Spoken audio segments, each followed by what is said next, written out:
pendidikan, budaya, ekonomi, sosial, intelektual, dan digital. Karena hari ini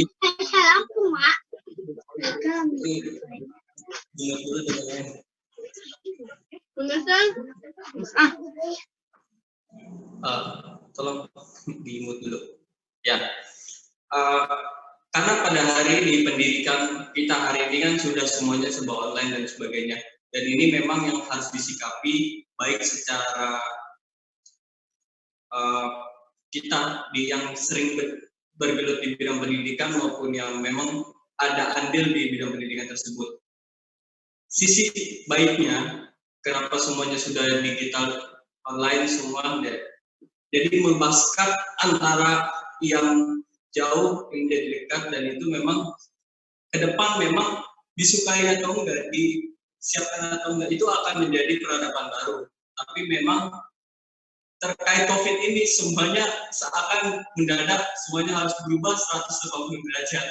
Yang seyogyanya kita harusnya masih bisa silaturahmi bersama, pas COVID ini langsung ya semua langsung berubah tanpa ada persiapan, tanpa ada pemikiran, tanpa ada siasat. Kenapa kok ini bisa langsung seperti dadakan gini kan? Nah, mungkin di sini yang memang kita perlu sadari, padahal COVID ini sebenarnya sudah diprediksi dari jauh hari kan, bahkan di negara pertama COVID ini kan juga sudah digaungkan, tapi kita ya mungkin kita di sini masih menganggap sepele kan, karena mungkin seperti penyakit biasa yang seperti virus-virus biasa yang biasa gitu ya, kayak flu dan sebagainya. Tapi memang yang kita harus garis bawahi, COVID ini memang sebenarnya di kalangan muda agak kurang pengaruh ya, maksudnya karena di usia kita kan imun ini masih kuat dan sebagainya, kecuali yang sudah usia lanjut, nah itu mungkin cukup berbahaya, lagi yang punya penyakit kompleks dan komplikasi.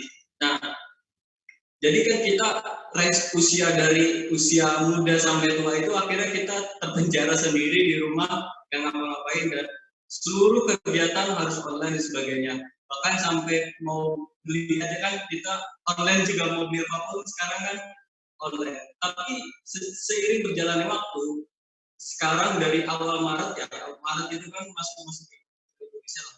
Sampai akhirnya sekarang Mei ini, dan tanggal 22 itu kan terakhir PSBB di Jakarta.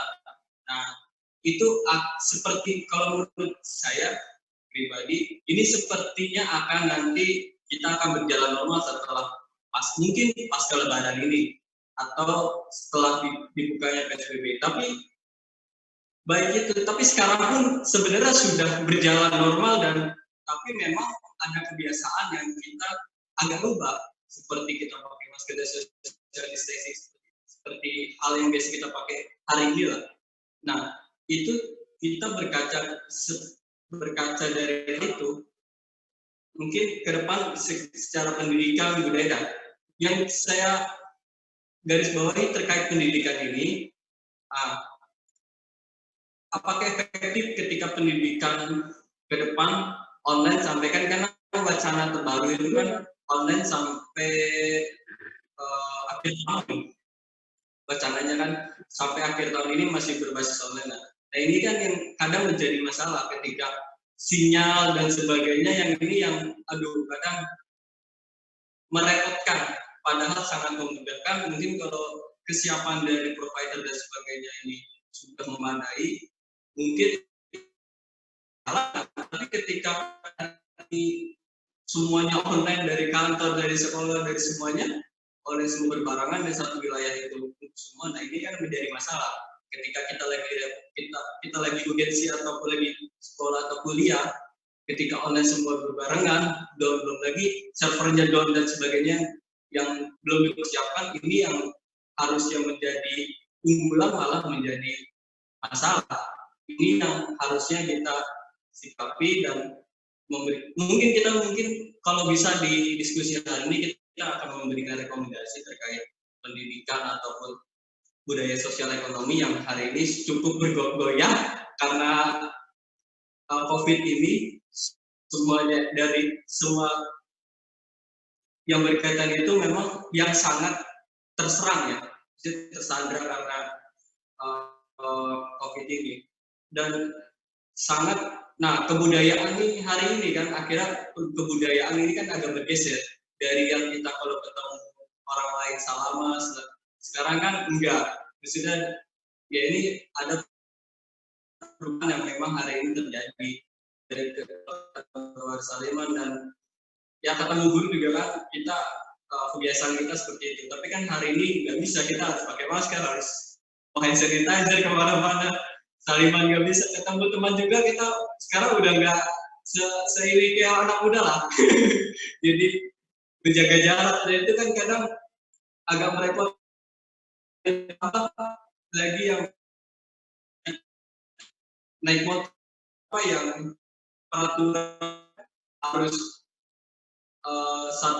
satu alamat yang bisa berboncengan, kalau enggak harus naik ojol dan sebagainya, itu kan kadang merepotkan. Kalau kita satu rumah, kalau kita satu kantor, kalau misalkan dari rumahnya beda tapi kantornya sama, itu kan yang menjadi merepotkan.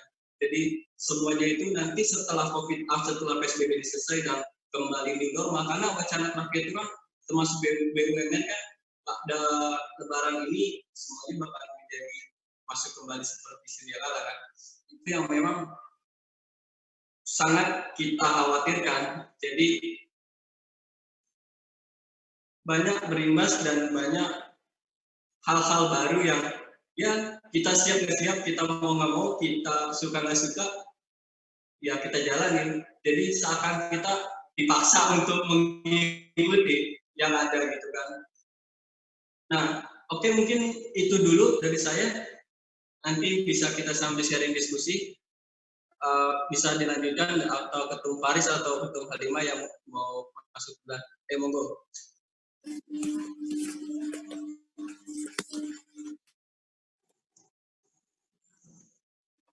Mungkin ladies first, Ketum Halimah mungkin. Ketum Halimah mana lagi? Ketum Faris aja. Siap. Oke deh. Bismillahirrahmanirrahim. Assalamualaikum. Oke, siap. Ketua Bayu. Oke, bismillahirrahmanirrahim. Assalamualaikum warahmatullahi wabarakatuh. Selamat malam teman-teman semua. Teman-teman Ibnu, Pak Ketua Bayu, ada Ketua IPPNU, Mbak Halimah, dan Ketua dari PII Jakarta, Mas Anja, yang saya hormati, dan teman-teman semua, baik dari IPM, IPNU, IPPNU, dan PII DKI Jakarta. Alhamdulillah, mungkin sangat menarik ya dari pembahasan dari Pak Ketua Bayu dan Pak Ketua Anja terkait dengan mudah dalam menyongsong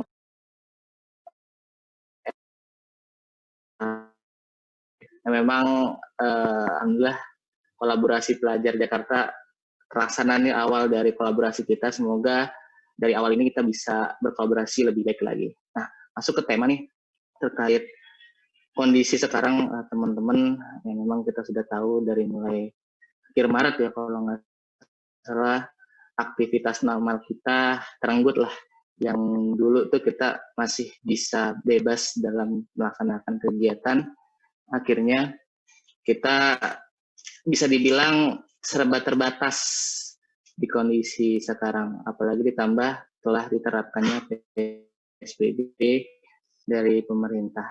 Memang banyak kendala, banyak hal yang berubah setelah COVID-19 ini masuk ke Indonesia, terutama di DKI Jakarta, karena awal masuknya COVID-19 ini di berita di nasional, Jakarta tuh jadi epicentrum COVID-19 senasional, paling banyak lah.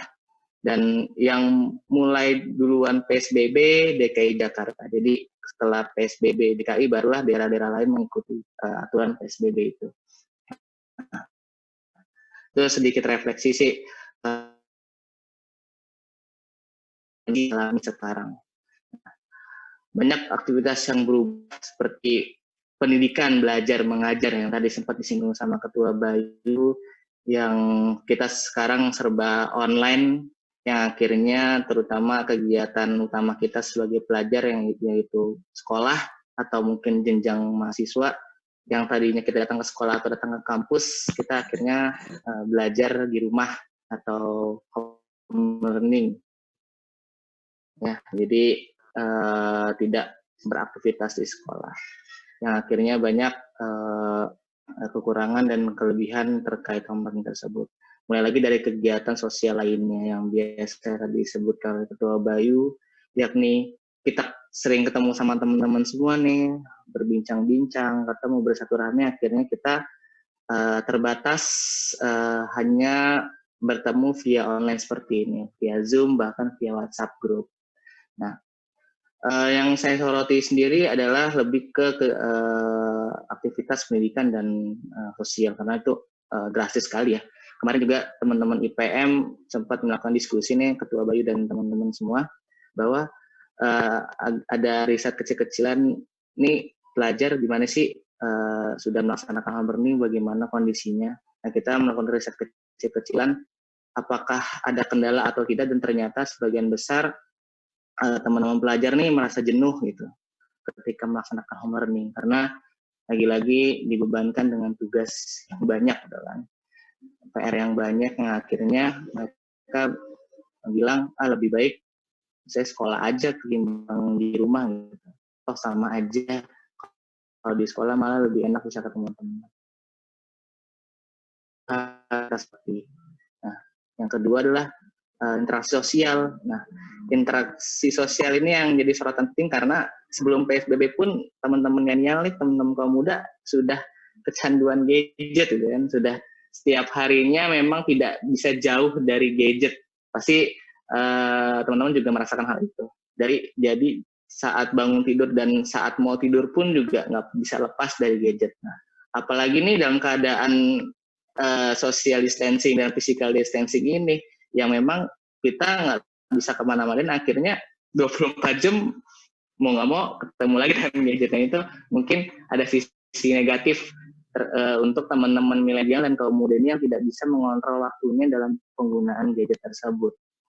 Nah, itu sih yang 2 poin yang memang menjadi fokus kita di IPM yang bisa kita perhatikan, karena dari kondisi itu akhirnya ada timbul masalah-masalah baru seperti di interaksi sosial, di internet. Dari COVID ini banyak muncul berita-berita hoax dan yang menyesatkan. Jadi teman-teman nih ketika akses internet atau akses gadget ini makin sering, akhirnya mereka sering mendapatkan berita-berita dan konsumtif pemberitaan yang bisa dibilang hoax dan menyesatkan. Nah, itu yang menjadi mungkin rekomendasi kita supaya kita bisa memperbaiki itulah. Dan di pendidikan lebih ke kita bisa merekomendasikan ada win-win solution terkait masalah home learning. Mungkin kita sebagai kaum muda, milenial, dan organisasi kepelajaran, kita bisa membantu teman-teman pelajar nih untuk bisa enjoy dalam melaksanakan home learning.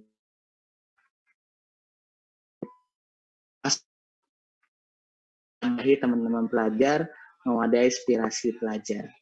Itu sih Ketua Bayu yang memang sedikit pengantar dari kami di IPM, yang memang sebelumnya juga kita di IPM sudah banyak melakukan kegiatan pasca COVID ini, mulai dari pembagian masker ke teman-teman pelajar Muhammadiyah di DKI, dan akhirnya kita konsen di kegiatan online untuk bisa mewadahi teman-teman, menjadi inspirasi teman-teman, istilahnya membuat have fun lah teman-teman ketika melakukan physical distancing ataupun social distancing. Itu sih Ketua Bayu, sedikit pengantar dari kami IPM. Ya, dilanjut Ketua Iman.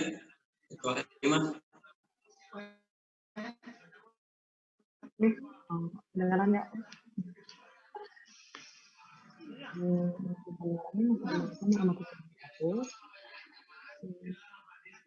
Suaranya kecil banget.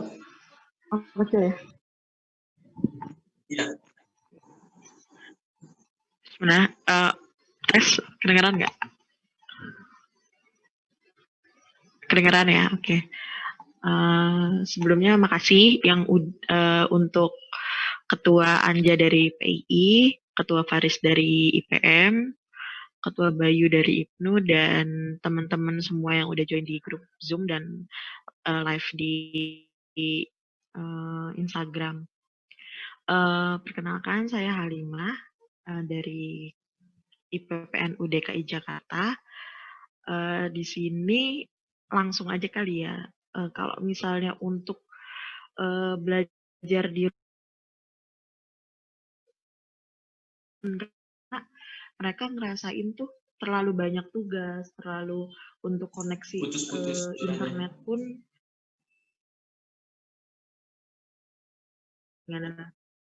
ada yang jaringannya bagus dan ada juga yang kurang bagus gitu.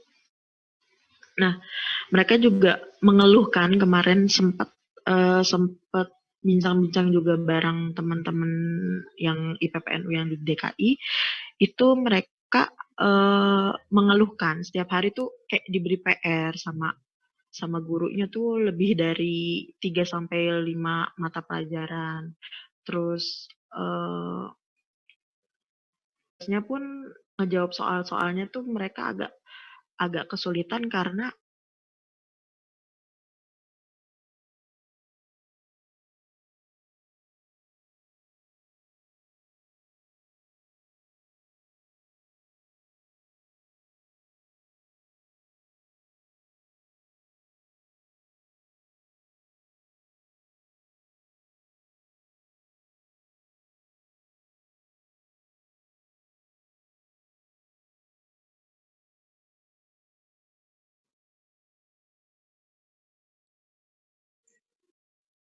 putus-putus.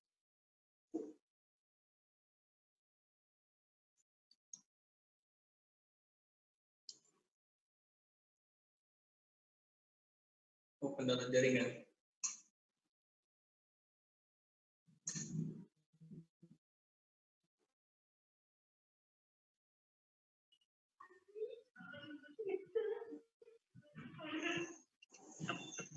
sorry.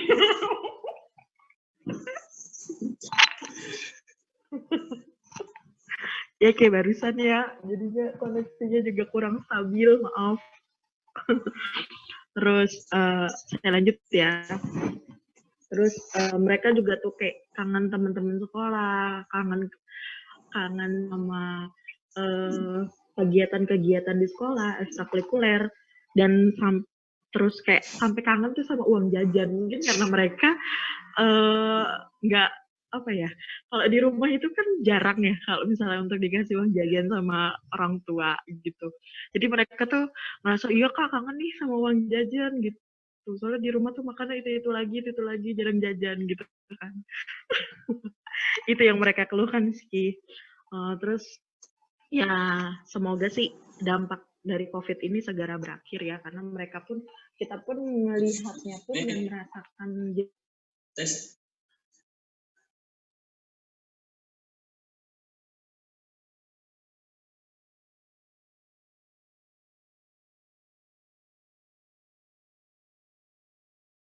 sekarang tuh kayak mereka tuh semakin merasakan dampaknya itu tinggi sekali mungkin ya, kayak sampai kebijakan-kebijakan dari sekolah dan kebijakan dari Kemdikbud pun seperti itu. Mereka merasa ini tuh berat banget gitu yang mereka rasakan gitu. Kalau menurut saya sih seperti itu. Mungkin itu dulu kali ya. Nanti dilanjut lagi. Lanjut dari Ketua Bayu, Ketua Faris, sama Ketua Anja. Atau mau ada sesi diskusi dan tanya jawab? Oke, udah. Mungkin kalau mau kita buka diskusi pada rekan-rekan atau sahabat-sahabat yang hadir, gitu. Kalau ada yang mau kita share diskusi, Monggo. Ketua Anja, denger aja.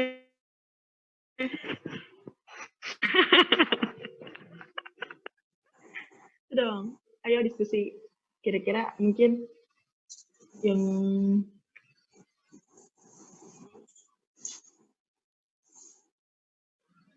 gimana? Kau mungkin kalau ada tambahan dari Tung Faris atau Tung Manja, silakan. Di mute dulu, mute dibuka dulu. Tuh, Iya. mute-nya. Iya. Dari tadi. Ya silakan. Ini ketua aja mungkin tambahan. Itu sih sama sih semuanya. Kendalanya kan di kesenjangan teknologi ya. Tidak semuanya dapat itu juga. Saya juga kemarin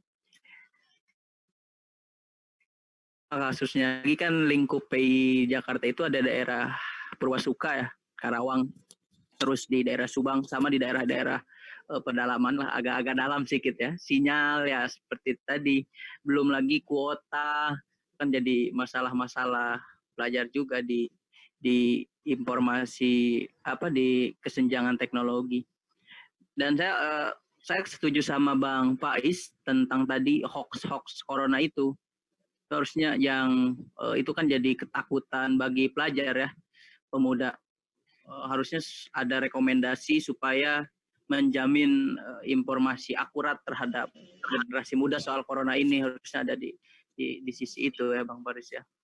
Itu aja sih, sama sih kendalanya kita kalau di masalah pelajar ya tadi adanya kesenjangan teknologi tadi. Sama.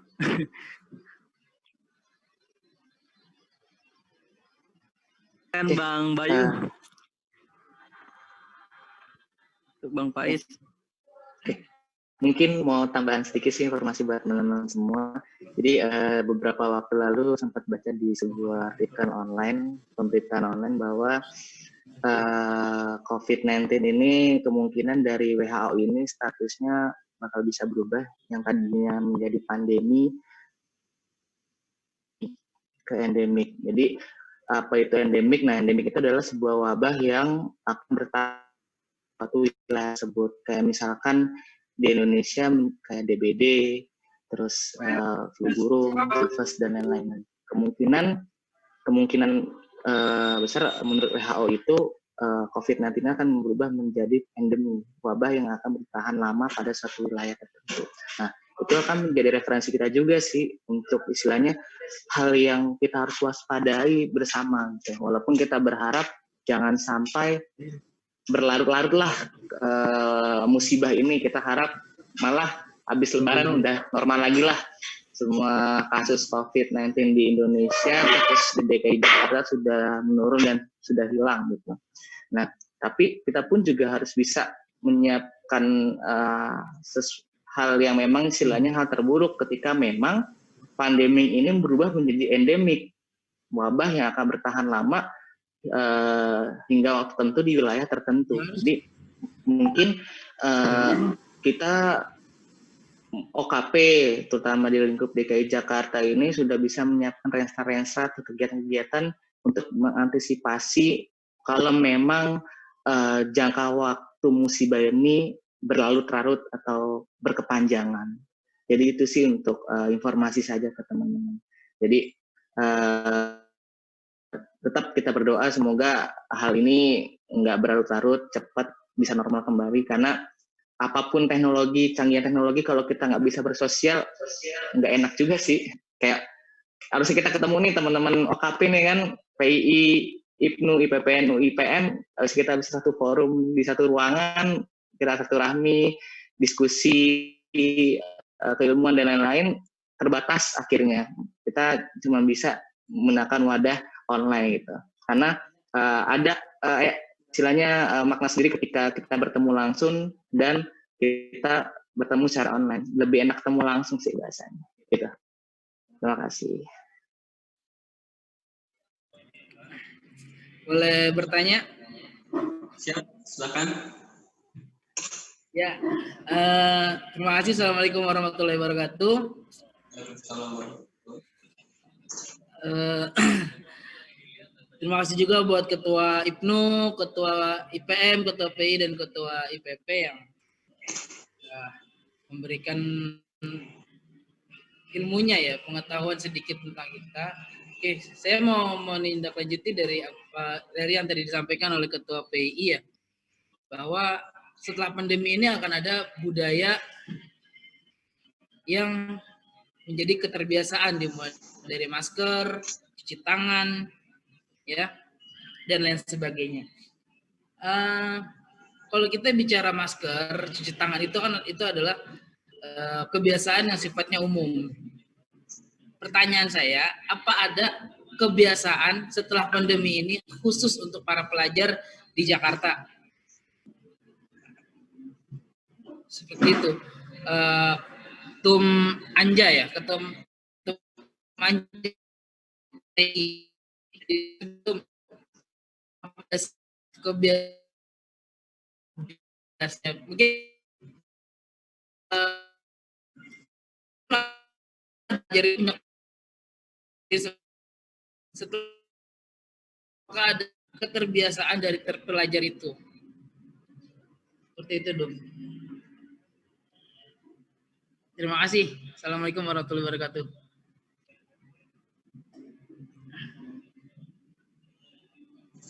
Cuma aja moodnya. Siap. Nah ini. Oke, tadi ya masalah kebiasaan nanti ada budaya baru. Tentu pasti ada ya, karena tadi kan rumusnya itu kalau ada kebudayaan baru pasti ada peradaban baru tadi. Kalau budayanya minum ya pasti gelas sebagai peradabannya. Sebelum diskusi online atau daring itu digalakan ya, pelajar-pelajar itu kalau misalnya kan mahasiswa ya, saya mahasiswa. Nah, ada e-learning itu di sisi lain di apa namanya di umum pelajar terbiasa dengan apa namanya gadget tadi. Nah, saya rasa setelah corona ini akan ada budaya baru ya di teknologi tadi, di Internet of Things, gimana orang-orang fokus sekarang di internet karena pembelajarannya kan itu nanti kan membuat jadi pola, misalnya udah 2 bulan 3 bulan jadi pola baru ke depan. Nah makanya ini harus jadi apa namanya kekompakan bersama terkhusus pemerintah supaya mengoptimalkan bagaimana optimalisasi pendidikan melalui berbasis digital. Nah ini jadi untuk ke depan ya, harus dioptimalkan saja pendidikan berbasis digital karena mau tidak mau budaya ini kan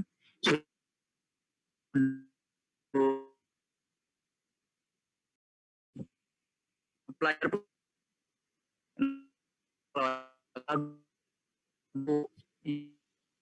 jadi seperti walaupun mereka corona setelah usai, karena kalau ditarik lebih lanjut ya ini ada kaitan erat dengan internet of things, bagaimana semua pengoptimalan kehidupan itu berada di titik tumpu internet. Itu aja sih. Oke, berarti peradaban yang dirasakan oleh para pelajar di Jakarta khususnya dan Indonesia ya pada umumnya itu adalah pembelajaran melalui online, seperti tadi Ketua Anja bilang kalau ya mulai kerjain PR online, kita dapat PR juga online gitu. Tapi kan setelah itu nanti akan kembali normal dan peradaban itu, pembiasaan itu akan terus ada. Oke, terima kasih Ketua Anja. Mohon maaf lahir batin.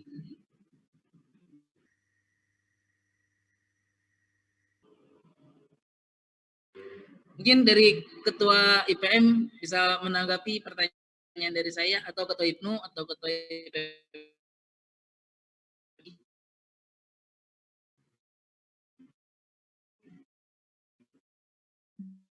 Baik.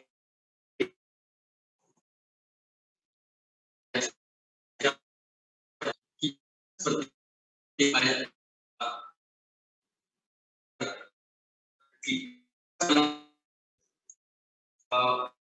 Presiden akan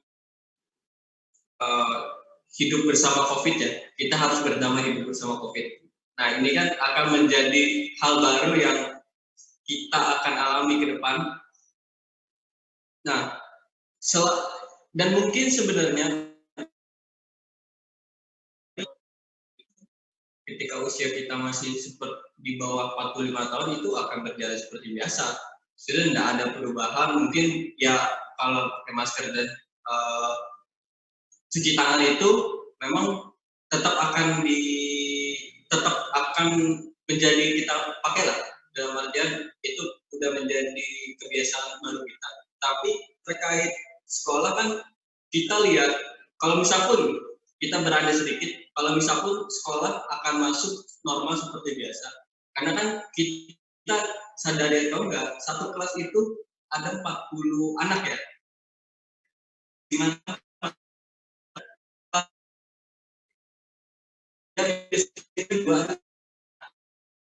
itu mungkin yang perlu disikapi dari sekolah-sekolah, atau mungkin regulasinya seperti apa, atau mungkin karena social distancing dan pembatasan kita berdekatan ya, itu mungkin ya harus disikapi juga karena keterbatasan ruang, terlalu banyak siswa dan sebagaimana itu memang akan menjadi kendala di kemudian hari. Kalau dipaksakan seperti hari ini, satu kelas itu 40 orang, ya mungkin bisa saja. Tapi kalau ya mungkin itu belum kita terlalu jauh ke sana lah, karena itu pasti akan banyak pertimbangan dan sebagainya. Kita tunggu hasil dari regulasi dari dinas-dinas yang terkait untuk sekolah, kampus, terutama sih memang sekolah yang siswanya itu dari SD, SMP, SMA itu, SMK sebagainya itu kan full. Satu kelas itu bisa 40 atau mungkin lebih lah. Itu ya menyikapinya itu mungkin harus pertimbangan yang matang dan jangan tergesa-gesa, karena ini penerus bangsa. Jadi kalau kita mengorbankan penerus bangsa, ya bangsa ini kita ke depan ini akan seperti apa, itu menjadi satu keseriusan yang harus ditonjolkan untuk kehadiran negara dan pemerintah saat ini. Nah, terkait normal yang digaungkan oleh Presiden, yang kita harus berdamai dengan COVID, ya ini mungkin saya cukup setuju, karena kalau kita jaga kesehatan dan regulasi yang kita sudah biasa ikuti, ini sebenarnya tidak masalah. Tapi ya mungkin yang jadi masalah itu yang akan di usia 45 ke atas, karena itu rentan, apalagi punya penyakit komplikasi dan sebagainya, itu yang harus dijaga. Atau mungkin karantina untuk usia di atas 45 tahun itu sebenarnya saya sangat setuju, karena itu ketika orang-orang usia 45 tahun ke atas ditaruh di satu titik, di karantina selama 14 hari ataupun lebih, dan untuk menjaga kesehatan mereka, itu saya sangat setuju. Tapi ketika usia kita masih di bawah 45, disamakan usia itu yang menjadi masalah menurut saya. Kan selama ini yang menjadi masalah kita itu seluruh usia disamaratakan, padahal itu kan tidak ada usia produktif pada usia menula, dan itu yang kemarin itu cukup kebablasan menurut saya sih. Jadi semua dipukul rata, disamaratakan, itu yang kita yang biasanya kerja, biasanya kuliah, biasanya ini langsung ya sudah selesai, nggak boleh berkegiatan, nggak boleh berdagang, dan itu kan menjadi masalah baru, yang PHK banyak, terus yang jualan nggak bisa pemasukan, nggak bisa bayar ruko, nggak bisa bayar karyawan, itu kan yang menjadi masalah baru yang ditimbulkan oleh efek COVID ini. Dan itu kemarin saya kira pemerintah kita kurang siap, kurang secara regulasi ataupun apa, karena ini menyangkut kehidupan orang banyak ya. Itu yang menurut saya yang sangat digarisbawahi. Jadi seluruh mall, seluruh usaha itu ditutup semua. Ya, termasuk saya juga kan usaha juga berimbas juga, itu sangat ya berasa. Jadi biasanya kita menghidupkan banyak orang, tinggal langsung ya sudah, kita juga tidak bisa berbuat apa-apa. Ketika kita buka akan disegel oleh pemerintah, tapi pemerintah ini seakan tidak punya solusi yang cukup untuk menghidupi dan untuk gimana caranya nggak memutus. Jadi kan gini, kita mau memutus penyakit, tapi kita di sisi lain juga memutus ekonomi orang. Itu yang kemarin sangat berasa sih, mungkin di sisi ekonomi yang saya rasakan, menurut pribadi saya. Mungkin perspektif yang lain itu berbeda, itu saya sangat sangat mewanti ketika virus COVID ini akan menjadi banyak gelombang, ketika sama seperti flu Spanyol dulu tahun awal abad 19 yang terjadi 3 gelombang kan, itu cukup banyak korban jiwa dan sebagainya. Di Indonesia pun sekitar 5 juta jiwa kan. Nah ini yang, dan lebih parahnya itu kan ketika gelombang ketiga, kalau tidak salah ya, jadi gelombang pertama itu ya mungkin kita hari ini bisa mewaspadai lah karena banyaknya teknologi dan bisa dibaca seluruh artikel, karena zaman dulu kan belum ada berita dan media seperti hari ini kan. Itu yang sebenarnya yang cukup bisa menjadi pegangan, tapi kita juga harus, satu sisi harus siap ketika COVID ini akan menjadi banyak gelombang. Gelombang 1, 2, 3. Semoga sih mungkin hanya satu gelombang ini aja, jangan sampai ada gelombang selanjutnya. Ini akan merepotkan gitu kan. Karena sampai hari ini kan kita belum menemukan vaksin. Karena obat itu kan rata-rata harus ada vaksinnya, seperti kayak polio dan sebagainya, Ebola dan sebagainya, itu kan sembuh itu karena vaksin. Karena COVID ini kan yang ketika tadi saya baca berita, mungkin 2021 ini vaksin juga belum ada, ya kan? Ya ini yang akan menjadi hambatan, karena 2 tahun kita ya mungkin nggak seperti inilah. Kita berharap nggak seperti ini, semoga normal lagi. Tapi kita berharap satu sisi juga vaksin cepat ditemukan, semoga semuanya bisa berjalan normal. Kalaupun belum bisa normal, new normal lah, seperti sedia kala, tapi menjaga protokol kesehatan. Mungkin itu aja, bisa dilanjut, kita sama diskusi.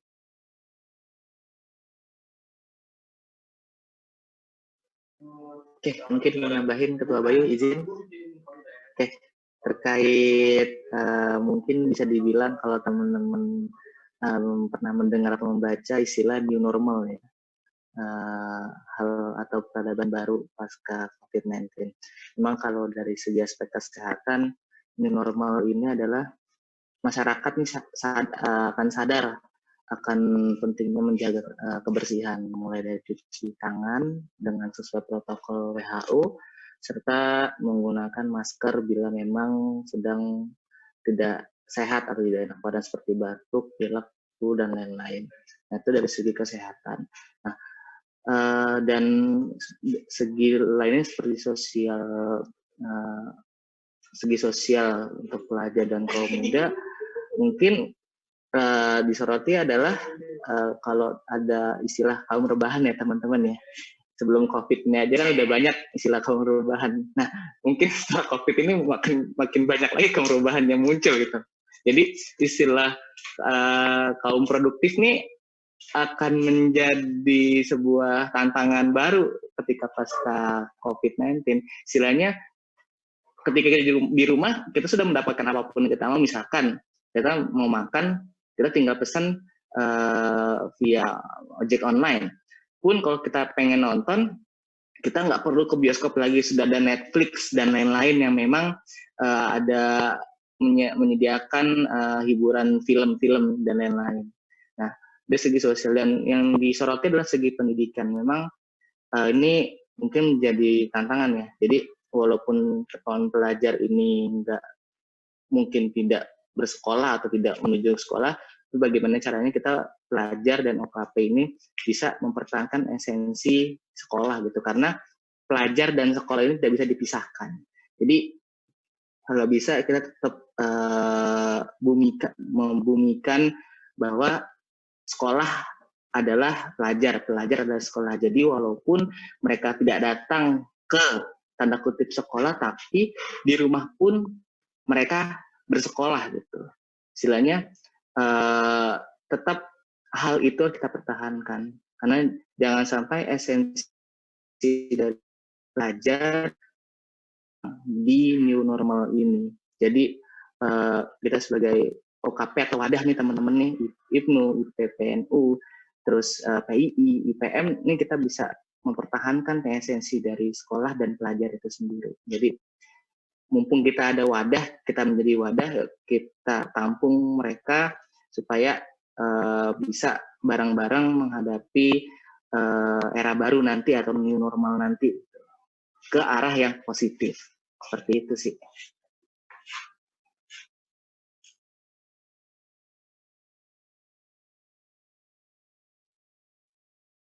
Mungkin ada yang mau bertanya sambil kita diskusi?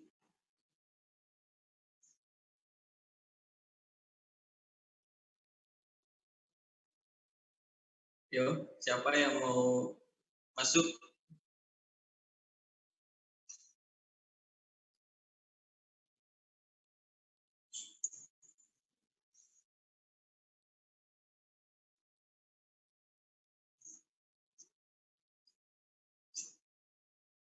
Ada yang lagi nggak yang mau masuk? Silakan. Kita sambil sharing diskusi. Bismillahirrahmanirrahim.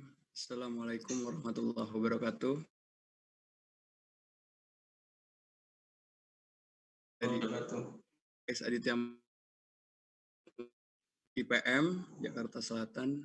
Saya ingin bertanya nih, kira-kira apa saran atau masukan dari teman dari kita nih OKP yang bergerak khususnya di bidang pelajar ya, untuk menanggapi kekecewaan mungkin dari beberapa kawan-kawan yang merasakan dampak dari COVID-19 ini, yaitu home learning-nya. Karena saya pernah melakukan riset kecil untuk menulis sebuah jurnal atau tugas kuliah saya itu tentang bagaimana tanggapan dari pelajar bahkan mahasiswa yang mengikuti kegiatan pembelajaran jarak jauh. Dan justru banyak tanggapan yang mungkin jadinya bisa dinilai negatif karena banyak pelajar dan mahasiswa ini yang merasa tugasnya dititik beratkan ke pelajar ini, bukan kepada gurunya. Sedangkan banyak materi yang harusnya diajarkan melalui face-to-face atau langsung ini yang bisa yang sebenarnya pelajaran ini berat, tetapi tidak diajarkan, malah diberi tugas dan tidak efektif gitu. Ada nggak saran bagi para pemangku kebijakan mungkin atau bagi para tenaga guru di sekolah untuk bagaimana mungkin mengubah metode ataukah mengganti referensi belajar, mungkin pembelajarannya tetap dari home learning, tetapi ada nggak pembelajaran home learning ini metodenya yang cukup efektif untuk para pelajar kita yang dari rumah ini belajar, agar para pelajar mungkin aja. Assalamualaikum warahmatullahi wabarakatuh.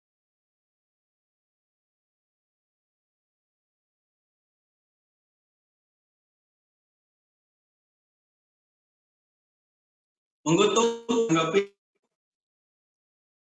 intinya rekan-rekan terkait learning kan.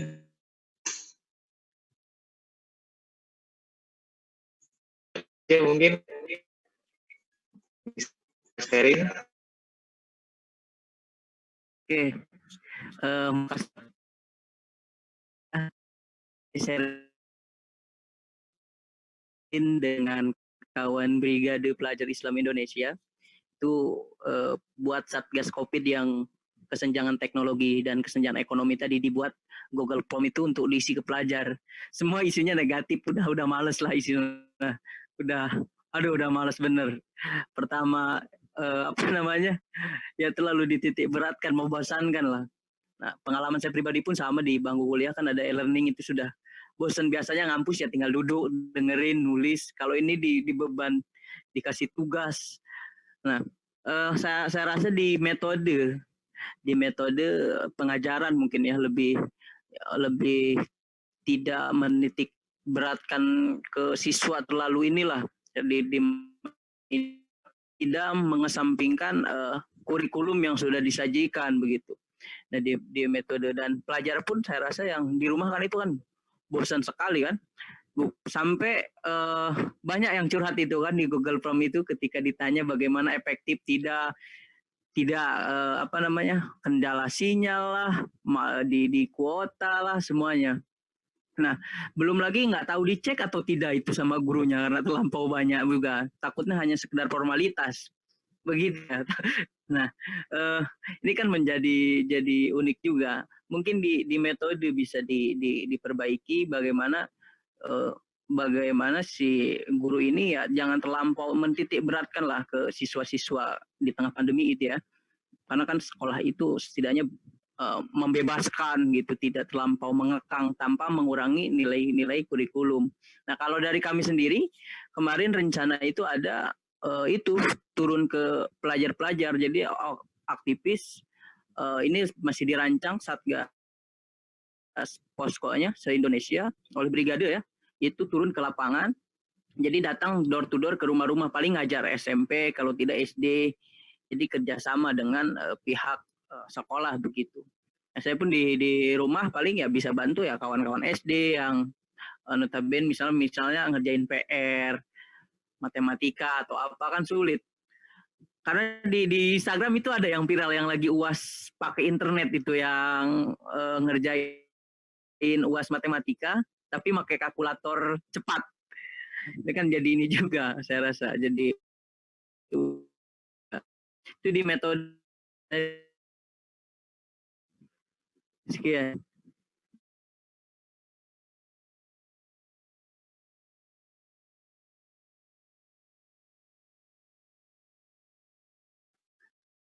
Oke, mungkin izin menjawab juga pertanyaan dari Faiz Aditya Mauludi mengenai saran bagaimana cara mewadahi kekecewaan teman-teman pelajar ketika learning. Sepakat sih sama ketua aja nih, lebih ke metode sih sebenarnya. Jadi poin pentingnya ada di tenaga pendidik ini sendiri. Jadi bagaimana tenaga pendidik ini bisa membuat sebuah metode pembelajaran yang kreatif. Pun sekarang kan juga dikenal dalam segi pendidikan ada ilmu HOTS, pendidikan HOTS di sekolah gitu. Guru-guru mungkin sudah mendapatkan pembekalan tersebut. Jadi mungkin lebih ke distimulus lagi, direkomendasikan lagi untuk bisa membuat metode pembelajaran yang kreatif, yang pelajar nih tidak jenuh dan tidak bosan untuk melakukan homework di rumah.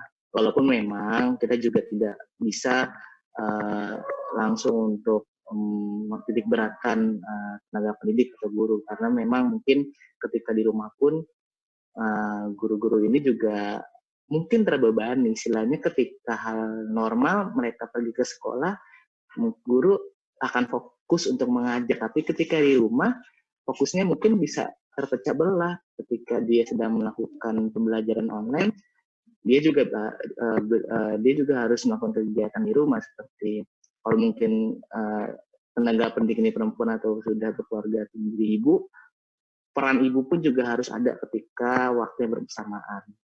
Jadi mungkin saling berkolaborasi sih antara pihak guru dan mungkin OKP setingkat, mulai dari wilayah sampai pimpinan ranting. Jadi lebih kita mengawal dan membantu tenaga pendidik untuk bisa melakukan metode pembelajaran kreatif. Jadi itu sebenarnya gunanya kita nih, gunanya OKP ini untuk kita menyarankan, kita mengkritisi, kita membantu masalah yang muncul ini. Gitu. Jadi lebih ke situ sih poinnya. Mungkin Faiz untuk pertanyaannya.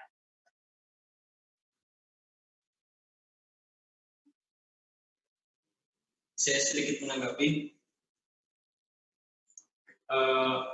Kalau bilang kecewa, mungkin semuanya kecewa terkait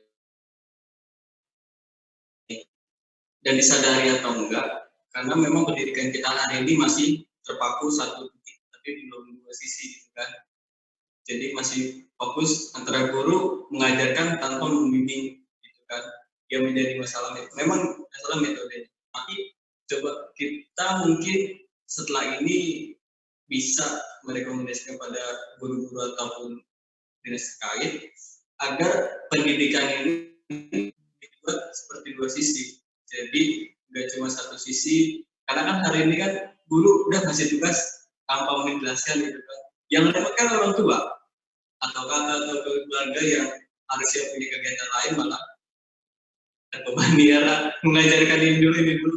Jadi kegiatan yang harusnya bisa dilaksanakan terhambat. Nah mungkin kita bisa memberikan masukan pendidikan hari ini agar tidak satu sisi.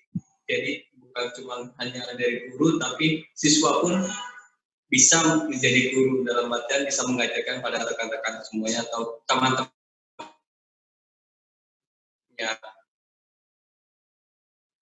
Tapi ya karena dan kalau kecewa karena nggak ada pilihan lain, hari ini harus online semua, nggak bisa tetap muka. Mungkin benar metodenya ke depan ini harus agak dirubah. Jadi guru juga tidak hanya memberikan tugas dan melepas, karena rata-rata kan habis memberikan tugas sudah melepas, tidak memberikan bimbingan ataupun lain. Nah itu yang mungkin hari ini harus kita sikapi untuk gimana baiknya ke depan. Oke? Ada lagi? Izin bertanya tuh.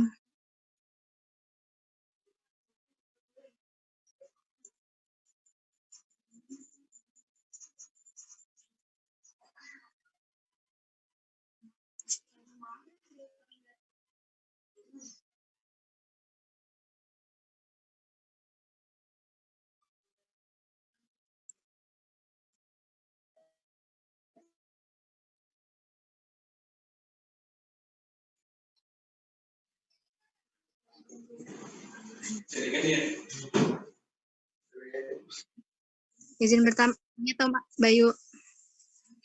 Langsung keluar. Waktu izin. Oke,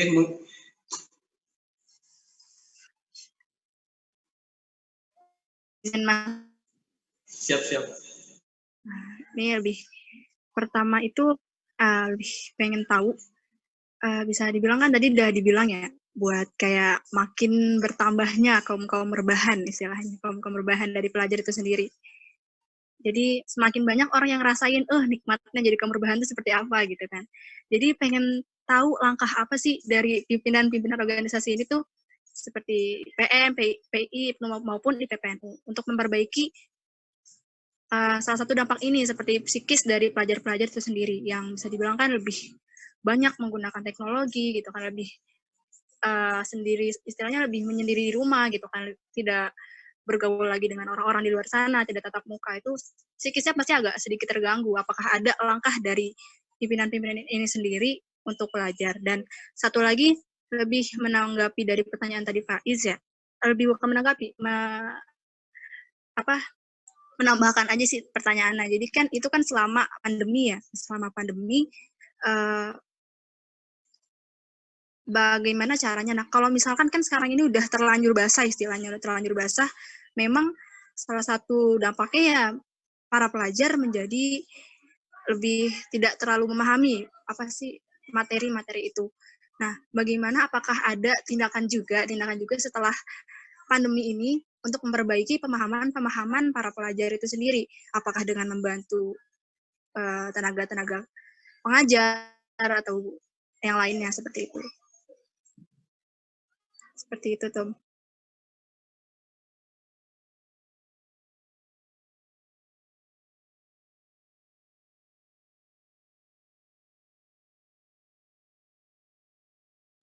Ya monggo tuh ditanggapi dulu.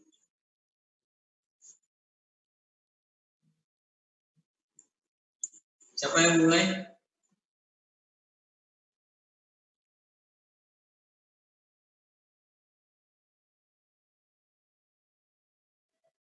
Oke. Mungkin siap Ketua Anda. Ya, menambahkan sih tadi pertanyaan dari Mbak Silvi ya, terkait ini mengantisipasi bertambahnya kaum rebahan pelajar ya. Itu tantangan kita sih. Saya pun kita juga mau report aja sih ke teman-teman bahwa IPM pun juga sudah peka dan sadar terkait masalah itu. Dan hasil dari mulai April kemarin, setelah kita melaksanakan kegiatan sosial untuk membagikan masker, kita sudah fokus menghibur tapi tetap edukatif. Contohnya beberapa kegiatan yang diprakarsai oleh bidang-bidang di IPM. Pertama, kita sering melakukan kegiatan diskusi online, kajian online di waktu-waktu prime time. Biasanya kalau waktu prime time itu sore sampai malam. Tapi kita masuk ke waktu sore yakni yang biasanya teman-teman sudah selesai learning, mereka tidak ada aktivitas, nah kita masuk di situ. Diskusi online yang santai tapi ada poin-poin edukasinya. Nah, kedua, kita membuat konten-konten di media sosial, terutama di IG, mengenai keilmuan-keilmuan seperti pengenalan makanan-makanan khas Jakarta atau Betawi, atau bahasa-bahasa khas daerah Betawi. Jadi ada poin-poin keilmuan, walaupun itu sederhana, tapi itu mungkin bisa menjadi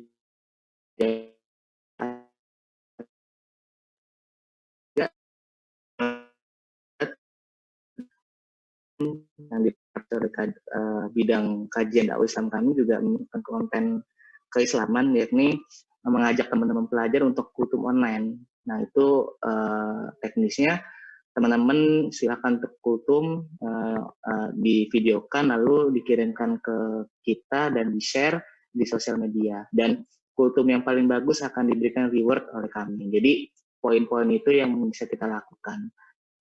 Dan itu juga kita akan tetap laksanakan sampai nanti kondisi ini bisa kembali normal sedikit demi sedikit, seperti itu. Jadi walaupun kita terbatas dalam bergerak, tapi jangan sampai kita terbatas dalam melakukan karya-karya nyata seperti itu.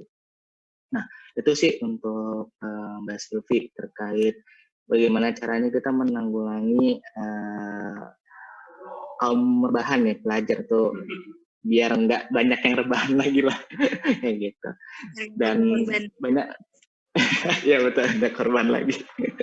Jadi mungkin bisa jadi refresh juga buat teman-teman semua gitu di aspek pimpinan di OKP kepelajaran, bisa kita kolaborasi untuk kegiatan bersama nanti. Seperti itu sih Mbak Sylvie.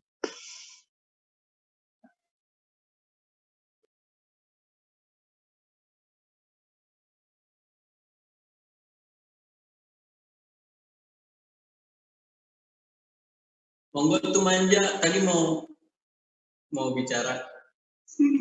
Tum Ahmad dulu. Siap. Untuk menyinggapi kaum rebahan, dari sebelum COVID memang sudah banyak yang rebahan. Nah, apalagi ya karena kita kemarin sebenarnya dari awal Ramadan juga sudah sering diskusi, semua cabang itu sudah saya lihat rutin hampir setiap hari mengadakan diskusi online dan sebagainya. Mungkin itu untuk berubah psikis ya, karena sudah terlalu lama di rumah dulu kan. Jadi ketemu teman-teman yang meskipun online mungkin ada hiburan tersendiri gitu kan. Nah, termasuk kegiatan-kegiatan yang sering dilaksanakan juga kan, seperti ya berbagi sembako, takjil dan sebagainya, itu memang kita dorong untuk tetap bersosialisasi. Meskipun beberapa orang yang turun, beberapa orang yang melaksanakan, itu memang kita dorong untuk menjadi bahan hiburan lah.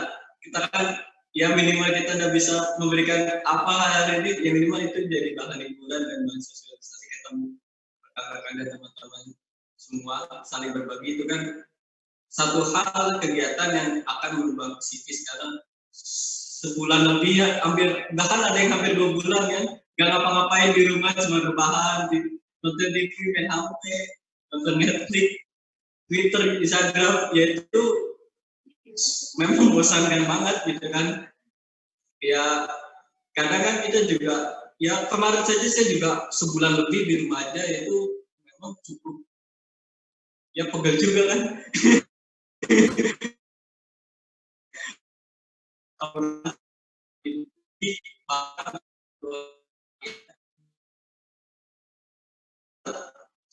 Itu Maret April akhir itu cukup berasa, dan kalau tidak ada hiburan ataupun apa, itu memang bisa menjadi gangguan psikis ya. Karena kalau udah psikis turun kan imun turun, kesehatan turun, dan itu yang cukup berbahaya kan. Nah itu yang harus dijaga, makanya kita ya untuk menjaga seluruhnya itu teman-teman rekan-rekan atau pembelajar yang lain mungkin kita bisa saling sapa atau share atau memberikan bahan referensi buku, karena saya sering ngasih referensi buku PDF yang karena kalau nggak ada seperti itu kan dia bingung juga kan kegiatan, karena ke perpustakaan nggak bisa, karena nggak ke sekolah nggak bisa ya, segala macam memang harus kita coba, dan itu mungkin salah satu solusinya ketika rebahan aja bisa jadi produktif. Nah itu yang memang sedang kita gagas sih ke depan ini, gimana caranya bisa produktif walaupun rebahan. Itu kita sedang mencari formulanya. Mungkin itu aja dari saya. Tum Ime, tum Manja, tunggu.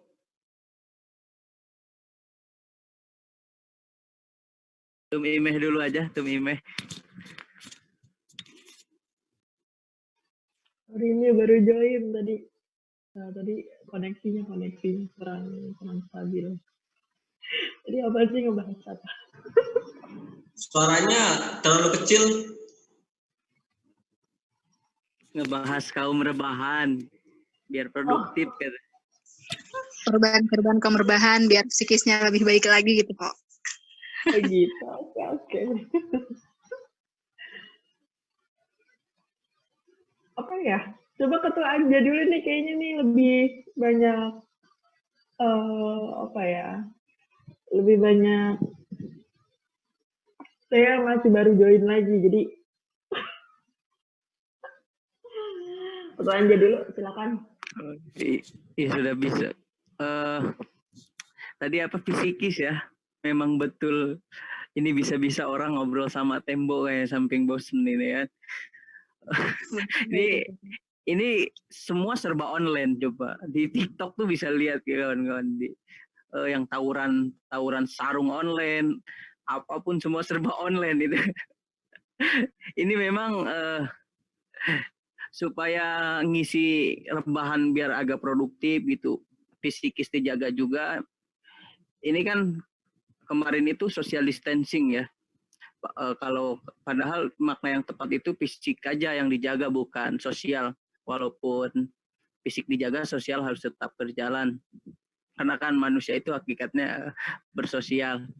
Nah, paling kalau dari kami ya tadi sama kayak Bang Ahmad, kita ya buku, menyuruh untuk membaca buku. Jadi ada tadarus buku,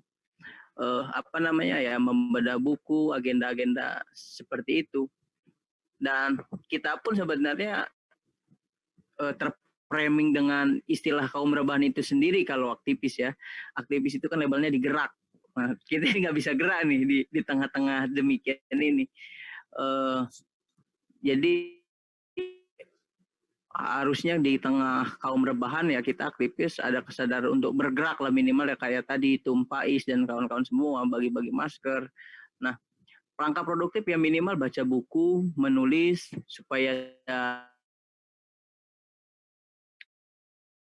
receh gitu lah.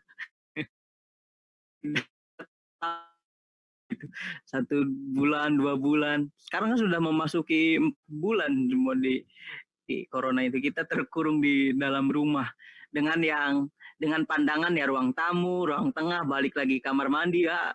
Paling kalau beda lihat ke langit begitu. Ini udah supaya menjaga mood itu ya baca buku bisa, menulis bisa, mengikuti kajian-kajian online bisa. Itu aja sih, tapi jangan terlampau serius. Generasi milenial ini kan ciri khasnya tidak suka dengan yang serius-serius.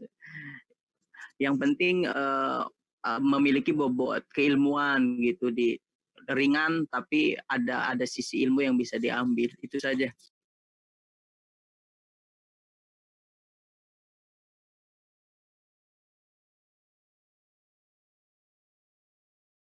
Tumime mana? Dalam jaringan.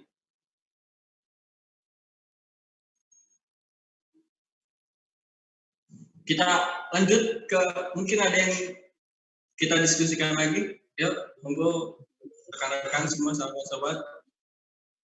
Siapa yang mau? Zinanya Tum. Siap. Zinanya Tum. Siap. Nalin Fatih dari PM.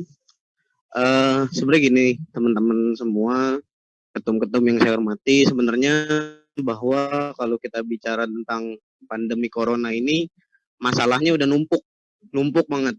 Secara psikis bermasalah, secara ekonomi bermasalah, secara pendidikan pun bermasalah, dan secara yang lainnya semua bermasalah. Yang ada di DKI Jakarta, menurut ketum-ketum sekalian, kira-kira permasalahan apa sih yang menjadi titik utama atau titik fokus dari ketum sekalian gitu? Apa yang menjadi fokusnya? Karena kalau kita bicara psikis, ya psikis kita terganggu gitu. Di rumah tadi yang kaum rebahan, ekonomi tentu jelas gitu kan ya. Yang penghasilan biasanya ada aja gitu kan ya. Ini mah susah nyari penghasilan gitu. Kayak sampai dompet bisa dibentuk kopiah gitu kan, bisa dipakai di kepala gitu. Nah, secara pendidikan pun sama. Beberapa guru kebingungan cara ngajar online gimana, beberapa murid pun kebingungan bagaimana cara menerima pembelajaran online ini gitu. Nah, poinnya di situ pertanyaannya adalah menurut ketum-ketum menurut nggak apa-apa tuh gitu. Mungkin menurut ketum Faris apa, menurut ketum ini apa gitu. Karena ini wabah nggak ada yang bisa nebak. Ini wabah nggak ada yang siap menghadapi, dan semua lini, semua sektor kerja bermasalah. Itu aja mungkin tuh.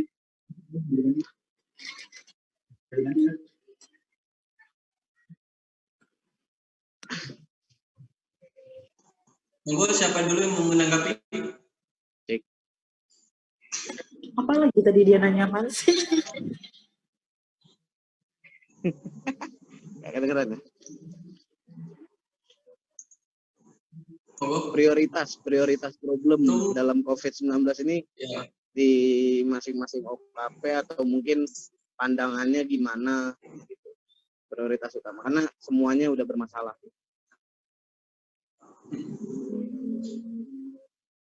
Siapa yang menanggapi dulu? Tum Faris atau Manja? Tumime mana? Tadi udah masuk.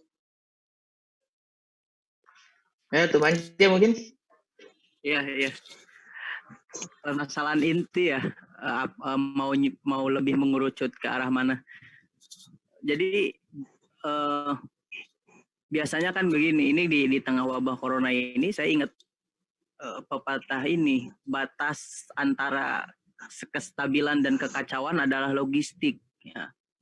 Jadi bisa jadi di ekonomi merendah, bisa terjadi kekacauan. Nah, di samping lain, kalau kami fokusnya di dua hal, saya rasa. Pertama di pelajar, ya bagaimana di pendidikan. Kedua dia ekonomi, minimal maksud ekonomi itu kita bisa bergotong royong membantu yang lainnya. Karena kan tadi batas kestabilan dan itu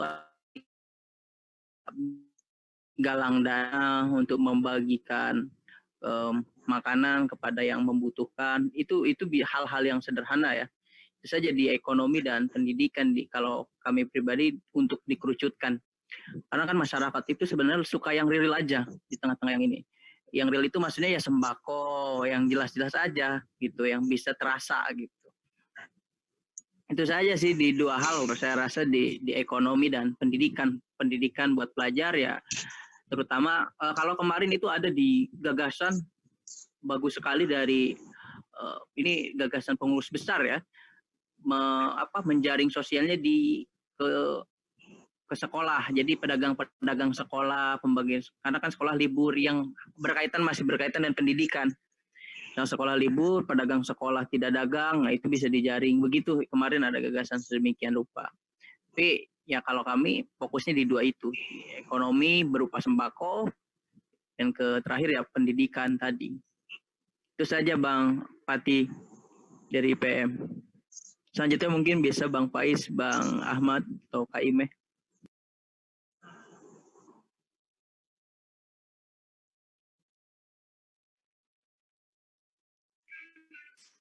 Oke, mungkin masuk ya pertanyaan Pak Fatih.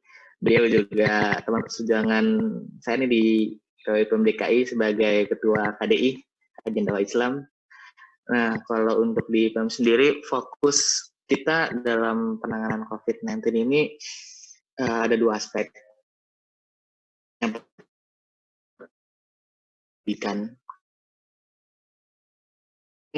Teman-teman pelajar tetap harus bisa mengenyam pendidikan secara formal, walaupun dengan kondisi yang serba terbatas. Karena aspek itu adalah garda terdepan kita untuk bisa melahirkan generasi-generasi penerus ikatan dan bangsa gitu, yang tadi disampaikan oleh Bang Bayu dan Bang Anja itu kan. Karena jangan sampai dengan kejadian ini muncul alasan-alasan bahwa pendidikan tidak perlu dan akhirnya teman-teman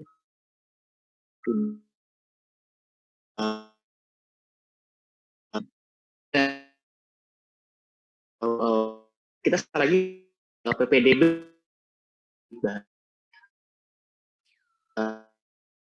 yang dari ke SMA yang sekarang dengan keadaan ini banyak yang lulus malah tidak melanjutkan sekolah, jadi mereka lebih baik saya menunggu ini selesai baru saya kembali bersekolah. Jangan sampai, makanya itu yang kita harus perhatikan. Istilahnya tetap belajar, sekolah, tetap lanjut walaupun dengan kondisi yang terbatas, walaupun dengan kekurangan dan kelebihan yang ada ya. Tapi intinya kita harus bisa untuk menjalankan hal-hal yang sifatnya primer gitu. Apa yang bisa kita lakukan, best will be doing, kita lakukan gitu. Itu yang pendidikan. Yang kedua, sosial yang tadi coba saya singgung sedikit terkait kaum rebahan itu. Jadi hal sosial ini yang mesti kita harus antisipasi juga supaya kegiatan keseharian pelajar nih hal yang positif gitu. Oke, untuk yang sekarang dengan rebahan kita bisa menolong pemerintah untuk diam di rumah aja. Tapi apakah cuman rebahan di rumah aja kita bisa berproduktif? Enggak. Tapi ada hal-hal yang kita bisa kasih ide dan referensi ke teman-teman nih bahwa ketika di rumah rebahan tapi bisa berproduktif. Jadi lebih ke sifat sosialnya gitu. Jadi jangan sampai aktivitas sosial, kepekaan sosial itu malah berkurang karena hanya di rumah. Karena beda hal ya ketika kita bisa keluar rumah, kita pergi kemana, kita bisa melihat kondisi langsung, akhirnya kepekaan sosial kita dan kesadaran sosial kita tumbuh. Tapi kan kita di rumah, nah itu akan jadi masalah baru gitu. Makanya kita harus bisa tetap mempertahankan kesadaran dan kepekaan sosial teman-teman pelajar. Itu sih kalau dari IPM. Makanya kita fokus ke konten-konten online gitu. Memang untuk di pencegahan ini di Keluarga Besar Muhammadiyah sudah membagi tugas sih. Kita di ranah pelajar, organ pelajar di IPM sendiri kita fokus untuk pencegahan teman-teman dalam hal pendidikan dan sosial gitu. Jadi kalau untuk penanganan langsung terkait ekonomi, kesehatan, mungkin ada bagiannya dari kalau misalkan ekonomi kita kepada Pemuda Muhammadiyah, ke kanda kita, dan kalau kesehatan ke Nasyatul Aisyah. Jadi di lingkup Muhammadiyah ini sudah ada peran sendiri khusus yang bisa kita lakukan. Paling itu sih terkait pertanyaan Pak Fatih. Termasuk perjalanan saya di IPM DKI.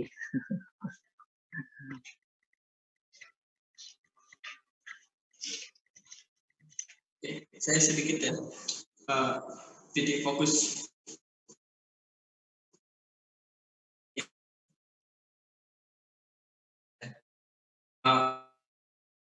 balik pada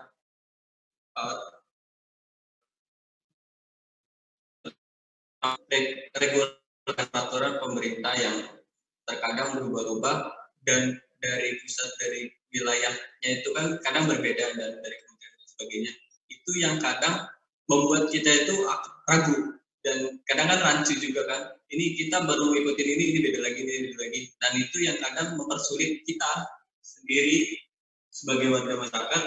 Kita mau berbuat apa, ada peraturan ini yang nggak ngebolehin, tapi di satu sisi peraturan ini ngebolehin. Nah itu yang kadang perlu kita sikapi, sinkronisasi sebenarnya, harusnya sinkron peraturan undang-undang dan sebagainya yang berkaitan tentang COVID ini. Poin pertama. Poin kedua memang ekonomi, karena ekonomi ini kan sangat berimbas, sangat ya dari semuanya itu pasti faktornya akan kembali ke ekonomi. Nah ekonomi hari ini nggak berputar dan sebagainya, ya karena masyarakat ini kan berpikirnya kan, kalau berpikir, karena kita berpikir logika tanpa logistik itu kan nggak logis. Kita orang butuh makan tapi kita cuma ngasih sabarnya ya, itu nggak logis menurut saya. Itu yang sangat berimbas lah.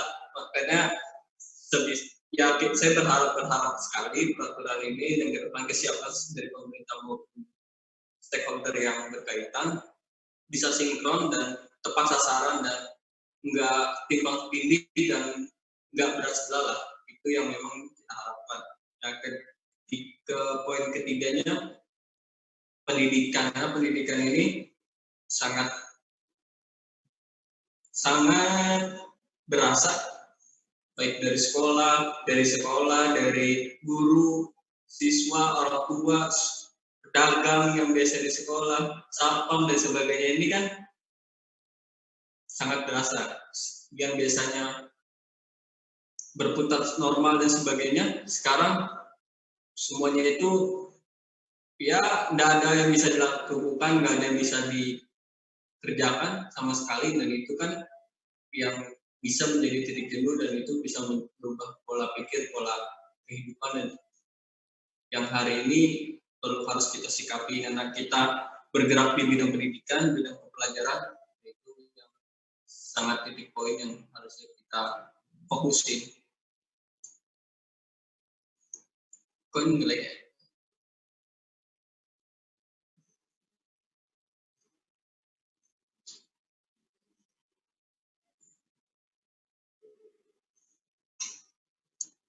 Putus koneksi ya?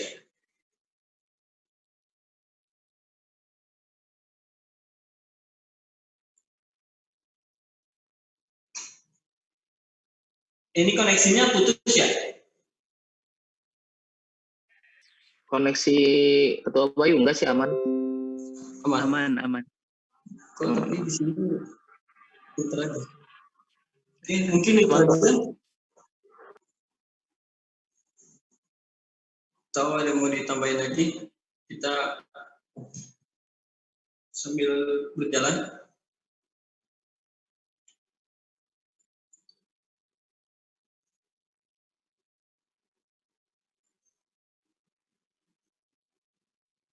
Ayo.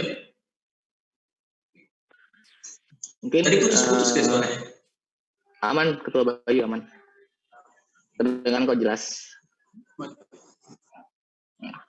Paling untuk tambahannya dalam diskusi ini cukup bagus dan cukup inspiratif ya. Mungkin lebih ada masih sarannya dari PM. Kita sebagai forum pelajar DKI Jakarta ini bisa merekomendasikan beberapa hal-hal strategis kepada pemerintah terkait. Tadi kan sudah disinggungkan sama penanya Pak Fatih mengenai concern kita sebagai OKP. Kalau tadi dari PI itu ekonomi dan pendidikan, IPM sendiri adalah pendidikan dan sosial, dan IPNU itu adalah pendidikan ekonomi dan sosial. Kita bisa nih dari aspek itu kita coba rekomendasikan atau menyarankan ke pihak yang berwenang untuk mungkin ada solusi-solusi yang solutif untuk menanggulangi permasalahan yang ada. Mungkin bisa kita buka diskusi, kita bisa ambil data kita, masing-masing OKP kan kita punya basis masanya, kita ambil data, kita langsung setelah data kita terima, kita ajukan ke pihak-pihak yang itu sih karena mumpung kita juga kita sedang berkolaborasi, kita bisa membantu nih pemerintah juga kan, khususnya pemerintah provinsi untuk kita berkolaborasi sesuai dengan tagline dari Pemprov, berkolaborasi berskala besar. Nah, kita bisa masuk ke situ untuk bisa berkolaborasi membantu pemerintah untuk menanggulangi COVID-19 ini. Karena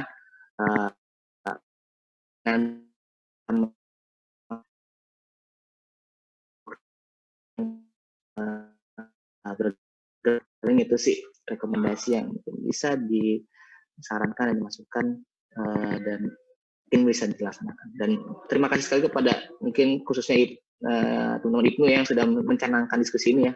Kemarin Bang Bayu kontak saya di WA untuk diskusi kan. Satu rahmi juga nih sama Bang Anja selaku Ketua PI DKI dan Mpok Imeh kan, bisa ketemu perdana nih teman-teman OKP pelajar se-DKI Jakarta. Ini itu aja sih. Terima kasih.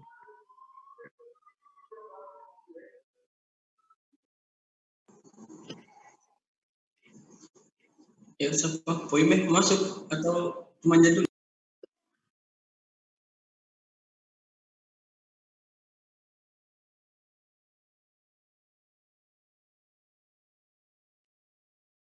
Izin moderator.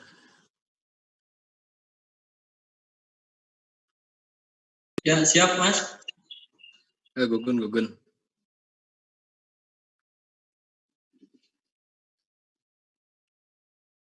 Assalamualaikum. Suaranya ada nggak ini? Ada. Waalaikumsalam warahmatullahi wabarakatuh. Sebelumnya perkenalkan saya Gugun Gunawan, sekarang masih menjabat pengurus di PB sebetulnya di PBPII. Ada beberapa sebenarnya yang sebetulnya bisa di-share dengan teman-teman, mungkin kaitannya dengan apa-apa yang sekarang juga ada oleh PBPII juga lakukan ya. Pertama sih kita melihat aspeknya karena kecelakaannya. Pendidikan ini dipaksa daring jadi apa namanya project nasional gitu. Kebijakannya belum ada, pelaksanaannya langsung begitu gitu dipaksa. Sehingga apa yang harus dikawal adalah tentu karena negara adalah negara hukum ya, yang harus diadvokasi adalah regulasinya. Catatan kami sih sebenarnya yang sekarang juga lagi dikerjakan oleh Kemendikbud adalah katanya sedang merancang kurikulum khusus. Nah ini mungkin juga perlu input dari teman-teman begitu, kan bisa dibandingkan apakah konsep pendidikan di DKI juga di luar DKI di daerah lain teman-teman tipis juga silahkan share. Ini momentumnya teman-teman mengekspresikan keinginan teman-teman itu aspek kebijakan. Jadi kurikulum harus disusun. Nah cara pandangnya apakah metode konsep pendidikan daring ini akan didorong menjadi satu kebijakan yang sustainable begitu ke depan, atau memang hanya sementara karena ada wabah ini gitu. Kalau kan bedanya kalau ini akan didorong ke depan gitu, tentu akan nanti korelasinya dengan restrukturisasi anggaran kebijakan anggaran pendidikan. Lokasinya tidak atau anggarannya. Misalnya nanti bisa merubah pola format penganggaran pendidikan. Mandataris 20% anggaran pendidikan itu juga bisa berubah drastis, tidak hanya untuk fisik nantinya untuk bangun gedung dan lainnya gitu kan. Tapi juga untuk menunjang bagaimana akselerasi teknologi misalnya gitu. Itu bisa didorong. Yang kedua misalnya karena kekurangan daripada sistem belajar daring itu adalah psikomotorik, misalnya kayak praktikum, kemudian ilmu-ilmu yang kaitannya dengan skill gitu ya, harus praktik dan sebagainya. itu berkurang, maka muatan kurikulum juga tentu harus disesuaikan. Mungkin apakah persentasenya nanti akan lebih kepada nilai-nilai atau value moral misalnya begitu kan. Nah ini juga kan tentu harus dikawal. Teman-teman bisa banyak ya kan melakukan riset kecil-kecilan di masing-masing UKP. Kemudian data-data yang didapat teman-teman itu sangat berguna nantinya untuk diadvokasi secara nasional. Kami pun di tingkat PB sama ya, halnya di DKI teman-teman melakukan, ya kita juga diskusi dengan UKP di tingkat nasional juga. Sama, ini aja konsen kita sangat apa ya,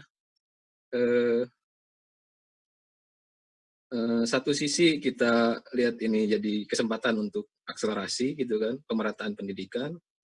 Satu sisi juga pilot project ini banyak catatan. Nah, catatannya ini kita agak kesulitan melakukan pendataan, mengorek informasi, studi kasus dan sebagainya karena keterbatasan instrumen. Melalui kegiatan-kegiatan inilah kemudian bisa begitu kita juga mendapat input.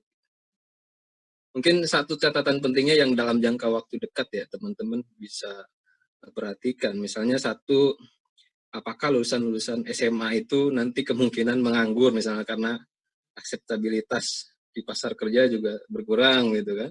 Itu sangat drastis akan berpengaruh karena bisa jadi teman-teman yang minat untuk berkuliah sudah nggak kepikiran misalnya gitu kan, tadinya bisa sambil survive mandiri karena kondisi ini tidak. Yang kedua tadi juga yang disampaikan oleh teman-teman IPM saya sangat menarik ya. Apakah juga nanti angka putus sekolah juga meningkat karena kaitannya dengan orang tuanya kan secara ekonomi terdampak begitu kan. Kadang-kadang pertimbangan ekonomi juga berpengaruh. Karena faktor anak sekolah tidak mendapatkan haknya dalam seks pendidikan itu gara-gara kadang-kadang dukungan orang tua, kemudian tidak adanya faktor ekonomi tadi. Kalau ini terjadi penurunan besar ya tentu juga ini jadi perhatian gitu kan. Angka putus sekolah adalah hal-hal yang mutlak menurut saya parameter pendidikan kita gitu. Kalau putusnya banyak berarti indeks pembangunan manusia kita angka partisipasi pendidikannya juga akan menurun juga. Nah, ini hal-hal yang menurut saya juga penting ya, satu aspek kebijakan regulasi, yang kedua di aspek advokasi anggarannya. Nah, ini jelas di DKI punya keluasaan ya. Kalau di DKI karena postur APBD-nya cukup besar, hal-hal yang menurut saya teman-teman bisa lakukan adalah jelas mengawal dua instrumen tersebut supaya dapat perhatian, apalagi jangan sampai nanti misalnya kalau di pusat nih kan sampai dana abadi pendidikan gitu ya, LPDP dipotong juga itu untuk COVID sebagainya. Nah, ini juga kita khawatir hanya karena masalah ini aspek generasi selanjutnya juga akan terdampak begitu, nanti bisa jadi korelasinya angka putus sekolah tadi, kekerasan di rumah, bisa jadi siapa yang tahu kan, kita juga belum nih dapatkan kasus-kasus kekerasan, pelecehan seksual di rumah.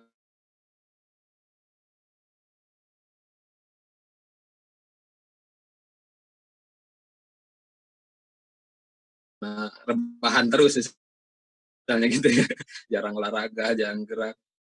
Nah, itu hal-hal yang menurut saya bisa teman-teman korek ya, tidak melalui siapa, melalui teman-teman yang sekarang beraktivitas di rumahnya masing-masing, kader-kadernya masing-masing. Pola di PI pun tidak terlalu jauh jangkauannya, sama kita coba lihat perspektif kasus dari teman-teman kader dulu begitu.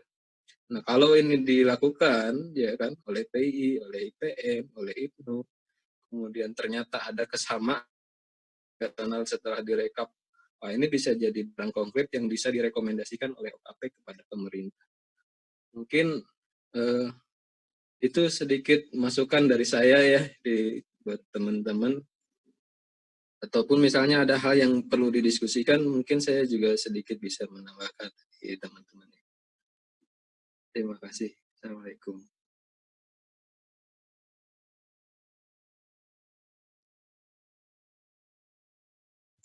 Ya, terima kasih untuk Mas Gugum masukannya.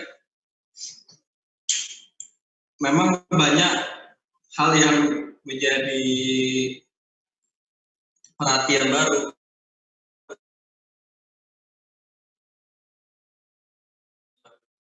hampir semuanya menjadi baru, berbeda hampir 180 derajat dari kebiasaan kita. Nah ini memang harus banyak hal-hal yang kita harus sikapi, dan kalau bisa kita merekomendasikan. Nah, makanya saya sih berharap FGD seperti ini kita rutin mengadakan, baik temanya apa, tetap bertemakan tentang organisasi kita yang bersinggungan dengan pelajar dan pendidikan. Itu, dan tertarik ketika berbicara tentang kurikulum pendidikan yang baru yang memang sedang dirancang ya. Nah ini kan, akan menjadi dua sisi. Pertama akan menjadi bagus ataupun tidak. Kita di Jakarta mungkin yang nggak terlalu terdampak terkait ini ya, maksudnya sinyal di sini kan juga bagus, mungkin provider bagus lah. Ketika ini menasional, yang di daerah ini kan, yang di pelosok yang di rumahnya mungkin cuma hanya sinyal telepon pun, ini yang akan menjadi masalah ketika semua diratakan. Mungkin ini perlu disikapi. Mungkin yang seperti PI kan Jakarta juga ada yang di daerah juga kan, Jakarta itu jangkauannya kan Subang, Kerawang sebagainya kan, itu kan sinyal-sinyal. Nah termasuk di Jakarta itu sendiri, Pulau Seribu itu kan banyak provider yang akhirnya nggak masuk. Maksudnya sinyal itu nggak sekuat di darat kan. Jadi kalau saya diskusi juga sering sama Pulau Seribu, kita lagi di pulau itu kadang terkendalanya sinyal. Nah ini kan yang menjadi masalah. Mungkin ada pakai WiFi kan, tapi WiFi pun terkadang di darat pun kendala.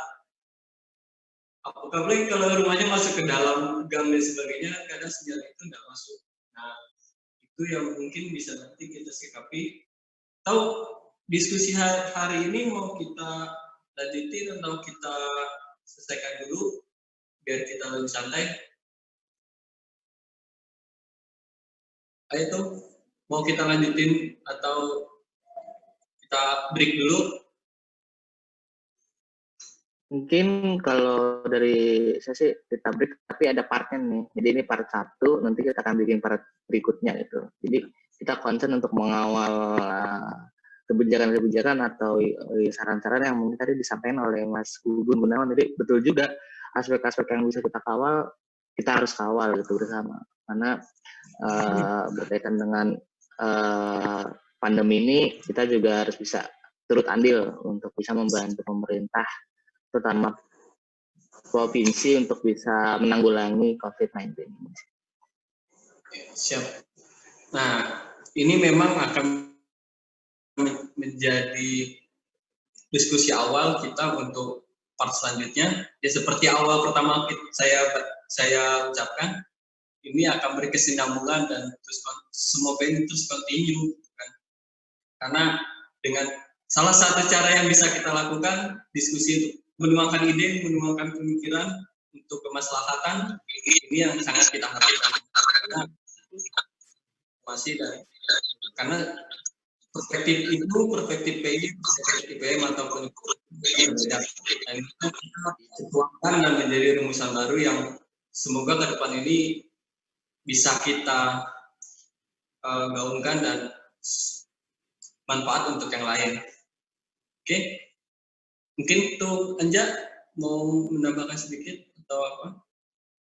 Iya, saya rasa diskusinya perlu berkelanjutan untuk menindaklanjuti tadi yang Abang Gugun sampaikan. Ada banyak hal-hal yang perlu direspon lebih lanjut lagi ya. Saya rasa tadi Bang Faiz lebih baik dibagi lagi mungkin supaya jelas arah diskusinya, aksinya kemana gitu. Entah tadi ke regulasi atau kurikulum atau hal-hal yang perlu direspon. Saya rasa itu. Siap, karena ini awal kita pun belum punya bahan hard ya.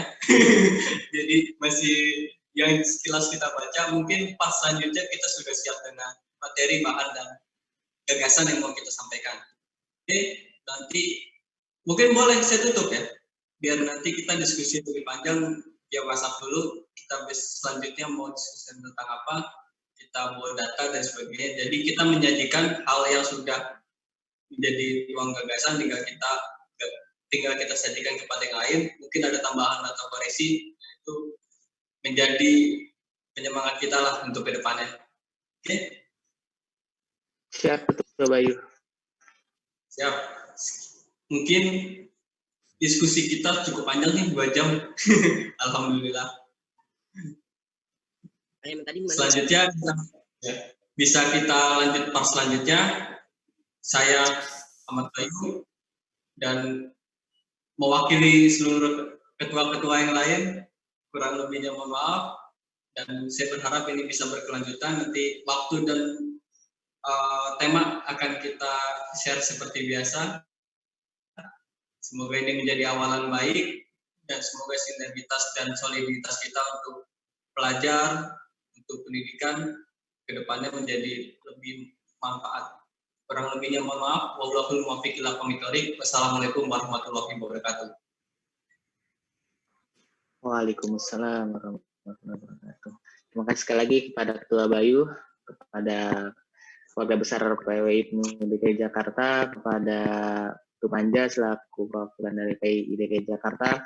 Semoga awal nih diskusi kita menjadi berkelanjutan dan maju bersama untuk DKI Jakarta yang lebih baik. Terima kasih. Mungkin izin pamit ya semua. Dari IPM terima kasih banyak. Salam dari teman-teman IPM nih, mewakili teman-teman IPM. Terima kasih banyak. Semoga apa yang kita laksanakan, apa yang kita perbuat pada hari ini bisa bermanfaat bagi teman-teman semua dan bisa ada hal bisa kita serap dan hal kita bisa jalankan. Paling itu, saya pamit. Terima kasih banyak. Nun wal qalami masturun fathul khairat. Assalamualaikum warahmatullahi wabarakatuh. Waalaikumsalam warahmatullahi wabarakatuh. Makasih banyak Bang Bayu. Semua. Siap.